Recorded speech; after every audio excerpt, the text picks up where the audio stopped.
ಅದನ್ನು ಹೊಂಚಾಕ್ಬೇಕಂದ್ರೆ ಆ ಗುಂಪಲ್ಲಿ ಹೋಗಿ ಬೇಟೆ ಆಡಕ್ ಆಗಲ್ಲ. ಆ ಗುಂಪಲ್ಲಿ ಬೇಟೆ ಆಡಕ್ ಆಗಲ್ಲ. ಆ ಸಂದರ್ಭದಲ್ಲಿ ಸಿಂಹ ಏನ್ ಹೇಳುತ್ತೆ, ಕಾಡಿನ ರಾಜ ನಾನು ಏನ್ ಮಾಡ್ಬೇಕು ಅಂತ ಇದ್ ಮಾಡ್ಬೇಕು. ಆಗ ಗುಳ್ಳೆ ನರಿನ ಬಿಡುತ್ತೆ. ಗುಳ್ಳೆ ನರಿ ಏನ್ ಮಾಡುತ್ತೆ, ಆ ದನ ಕೇಳ್ತಾನೆ, ಈ ದನದ ಜೊತೆ ನೀನ್ ಇಷ್ಟು ದಷ್ಟಪುಷ್ಟವಾಗಿದ್ಯಾ, ಈ ದನಗಳ ಜೊತೆ ನೀನ್ ಏನ್ ಮಾಡ್ತೀಯಾ, ನೀನು ಸಿಂಹದ ಜೊತೆ ಹೋಗು, ನಿನಗ್ ರಾಜ ಮರ್ಯಾದೆ ಸಿಗುತ್ತೆ ಕಾಡಲ್ಲಿ ಅಂತ ಒಂದು ಹೇಳುತ್ತೆ. ಹೇಳಿದಾಗ ದನ ಏನ್ ಹೇಳುತ್ತೆ, ನಾನು ಆಯ್ತು ನನ್ನ ಟೀಮ್ ಜೊತೆ ಮಾತಾಡ್ಕೊಳ್ತೀನಿ ಅಂತ ಬರುತ್ತೆ.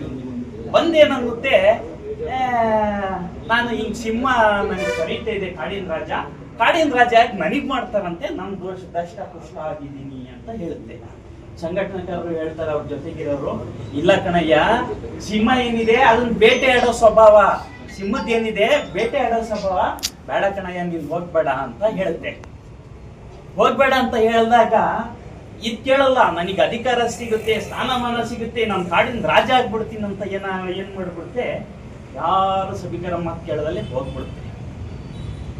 ಏನಾಗುತ್ತೆ, ಕಾಡಿನ ರಾಜ ಸಿಂಹ ಏನ್ ಮಾಡುತ್ತೆ, ಸಿಂಹ ಮತ್ತೆ ದನದ ಮಧ್ಯ ಒಂದು ದೊಡ್ಡ ಕಾಳಗ ಸೃಷ್ಟಿಯಾಗುತ್ತೆ. ಏನು ದಷ್ಟಪುಷ್ಟವಾದ ಬಲಿಷ್ಠವಾದ ಏನು ದನ ಇತ್ತು ಅದನ್ನ ಫೈಟ್ ಮಾಡಕ್ ಶುರು ಮಾಡ್ತಾರೆ. ಆಗ ಕೊನೆಗೆ ದನ ಓಡೋಗುತ್ತೆ, ಸಿಂಹದ ಜೊತೆ ಫೈಟ್ ಮಾಡಕ್ ಆಗಲ್ಲ.